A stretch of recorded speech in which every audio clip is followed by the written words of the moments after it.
Hello Math Talino students! Welcome to our Math Talino tutorial. Sa video na ito, ang pag-aaralan natin ay tungkol sa graphing linear equations using 2 points.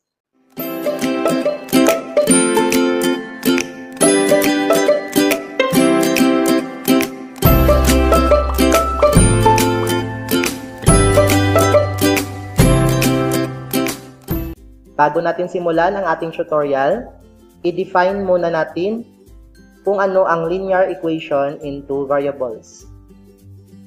It is an equation that can be written in general form as ax plus by plus c equals 0, where a, b, and c are real numbers such that a and b are not both equal to 0. Of course, its graph is a straight line. To give you some examples, we have the first one, 2x plus 3y minus 7 equals 0. It is obviously a linear equation. Sa equation na ito, a is equal to positive 2, b is equal to positive 3, and c is equal to negative 7. The second one, x plus 7 equals 0 is also a linear equation because it can be rewritten as x plus 0y plus 7 equals 0. Take note, nagdagdag tayo ng 0y as a term in our equation. However, this term is equal to 0, which means this equation is just the same as x plus 7 equals 0. For the third equation, we have y equals negative 3. This is still a linear equation because if you transfer negative 3 to the left side, it will become y plus 3 equals 0. And this equation can be rewritten as 0x plus y plus 3 equals 0. Next, y is equal to negative 4x plus 6 is of course an example of linear equation into variables. We can transfer negative 4x and positive 6 to the left side so that we can have this equation. So negative 4x will become positive 4x, then you add y, and positive 6 will become negative 6, and this will be equal to 0. Now let's proceed to the forms of equation of a line. In the study of linear equation, we have to be familiarized with its two common forms. The first one is the standard form. When we say standard form, it is written as ax plus by equals c. For example, 2x minus 4y equals 12 is in standard form. Next, we also have the slope-intercept form. In this form, the equation is written as y is equal to mx plus b, wherein m represents the slope of the line and b represents the y-intercept. For instance, y is equal to negative 1/2 x plus 2 is in slope-intercept form. In this case, ang ating m or slope is equal to negative 1/2, while our b or our y-intercept is equal to positive 2. Let's try some examples in transforming equation of a line. Transform to slope-intercept form, y is equal to mx plus b. For number 1, 3x plus 2y is equal to 6. Since ang goal natin ay i-transform ang equation na ito in slope-intercept form, ang una natin gagawin ay iiwan natin yung term na may y variable sa left side at ang other terms ay ating ililipat sa right side. So this will now become 2y is equal to negative 3x plus 6. Next, notice that in the slope-intercept form, yung ating y variable ay dapat meron lang 1 na numerical coefficient. Ibig sabihin, dapat nating i-eliminate ang 2 na numerical coefficient sa ating equation. So, to eliminate 2, all we have to do is divide all the terms by 2. So, this will now be cancelled out, and this will now become y is equal to negative 3 halves x. Then, positive 6 divided by 2, that would be equal to positive 3. And this is now already the slope-intercept form of our given equation. For the second example, suppose we have 9x minus 3y is equal to 12. Kapareho ng ginawa natin, iiwan natin yung term na may y variable sa left side. So, we have negative 3y. At saka, ililipat natin lahat ng terms na walang y variable sa right side. So, this will now become negative 9x plus 12. Take note, dahil inilipat natin yung positive 9x to the right side, ito ay magiging negative 9x. At saka, ikakopy lang natin yung positive 12. This time, yung ating y variable ay may coefficient na negative 3.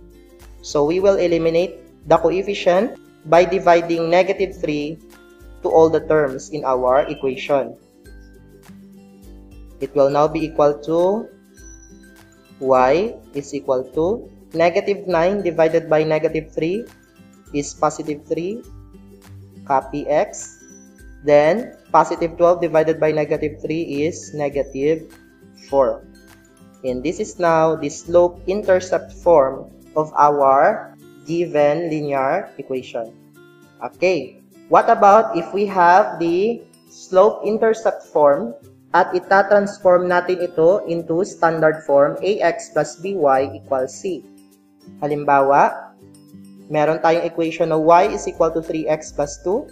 In order to transform this one in standard form, kailangan nating pagsamahin yung x term at saka yung y term to the left side.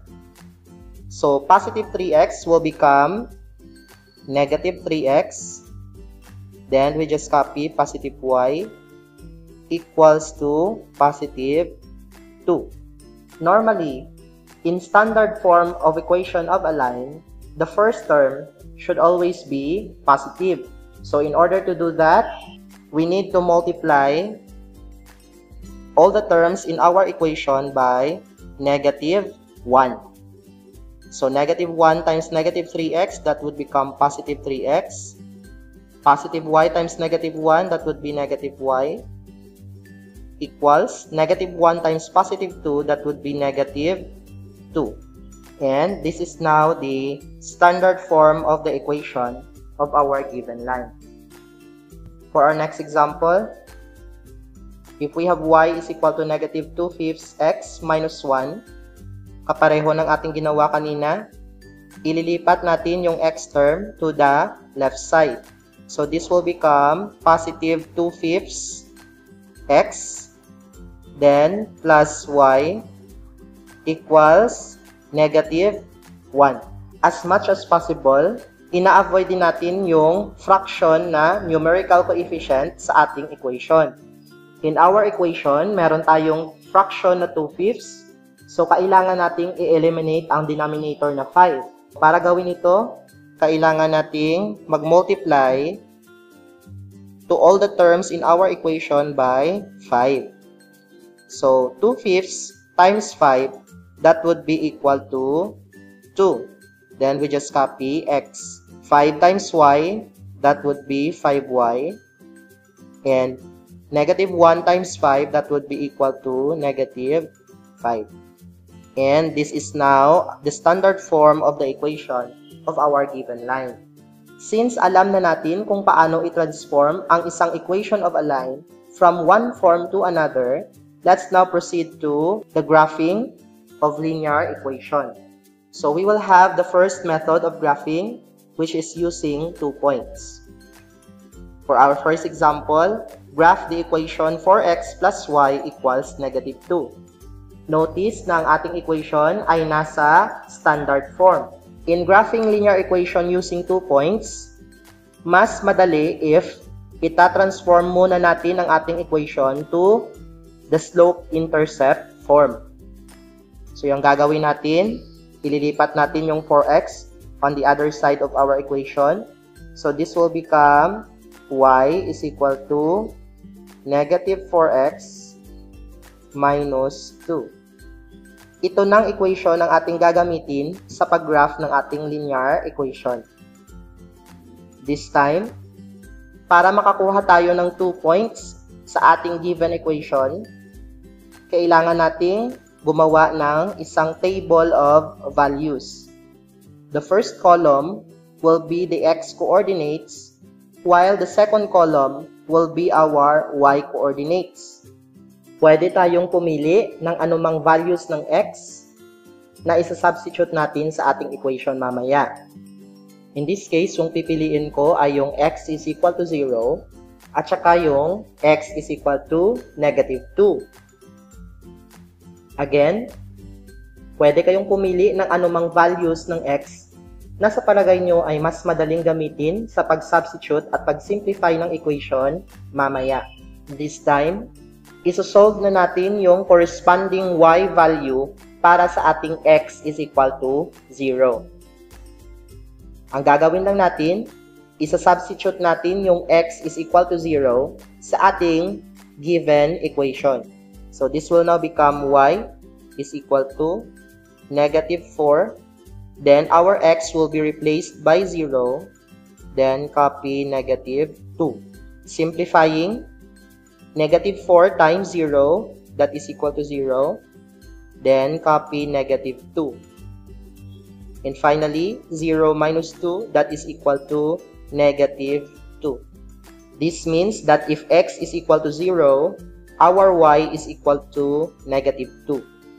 This time, isosolve na natin yung corresponding y value para sa ating x is equal to negative 2. Same procedure. We substitute x equals negative 2 to our equation. So this will become negative 4 times negative 2 minus 2. Simplifying, negative 4 times negative 2, that is equal to positive 8. Then we just copy negative 2. And 8 minus 2 is equal to positive 6. Therefore, if x is equal to negative 2, our y is equal to positive 6. From the table of values, we now have the following points. The first point is 0, negative 2. And the second point is negative 2, positive 6. We now plot the points in our Cartesian plane. 0, negative 2 can be found here. And of course, negative 2, 6 can be found on the second quadrant. And we will just connect the 2 points by a straight line. And that is already the graph of our given linear equation. 4x plus y is equal to negative 2. For the second example, let us graph y is equal to 1/2 x plus 3. In this case, our given equation is already in the slope-intercept form. So we will now proceed to making table of values. Pipili tayo ng values ng x na sa palagay natin ay madaling i-substitute at i-simplify sa ating given equation. Of course, yung x is equal to 0 ay isa sa mga values na mas madaling i-substitute. At since meron tayong 1/2 na fraction na katabi ng ating x variable, kailangan nating pumili ng x value na even number para madaling i-simplify mamaya if mag-multiply na tayo ng 1/2. In this case, yung pipiliin ko ay yung x is equal to 2. For x is equal to 0, we will now solve the corresponding y coordinate. We have y is equal to 1/2 times 0 plus 3. Simplifying, 1/2 times 0, that is equal to 0. Copy positive 3. 0 plus 3, that would be equal to 3. Hence, if x is equal to 0, y is equal to positive 3. For x is equal to 2, we have y is equal to 1/2 times 2 plus 3. 1/2 of 2, that is equal to 1. Then we add 3. 1 plus 3, that would be equal to 4. Hence, if x is equal to 2, the corresponding y coordinate would be equal to positive 4. And now, from our table of values, we can have the following 2 points. We have the first one, 0, 3, and the second one, 2, 4. We now plot these points on our Cartesian plane. 0, 3 can be found here, and 2, 4 can be found on the first quadrant. Finally, we connect the 2 points by a straight line. And the straight line here is already the graph of our equation y is equal to 1/2 x plus 3. At hanggang dyan na lang ang ating Math Talino tutorial. Sana ay may natutunan kayo. Salamat po sa pakikinig.